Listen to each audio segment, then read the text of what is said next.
ওই খুঁটিহীন নীলাকাশ ভুবন মাঝে তুমি ক্ষুদ্রতি ইশারায় এঁকেছো এই কেমন পৃথিবীর চিত্রখানি তুমি নিপুণ তোমার হাতে এঁকেছো।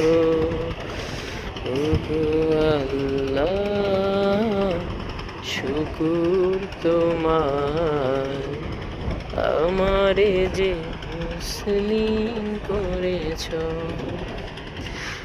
গজলটি কেমন লাগলো এবং সিনারিটা কেমন লাগলো অবশ্যই লাইক কমেন্ট করে জানাবেন। ভিডিওটি ভালো লাগলে বন্ধুদের মাঝে শেয়ার করবেন এবং আমার চ্যানেলটি সাবস্ক্রাইব করবেন এবং আমার পেজটি ফলো দিবেন অ্যান্ড আমার জন্য দোয়া করবেন। সবাই ভালো থাকবেন। ধন্যবাদ সবাই।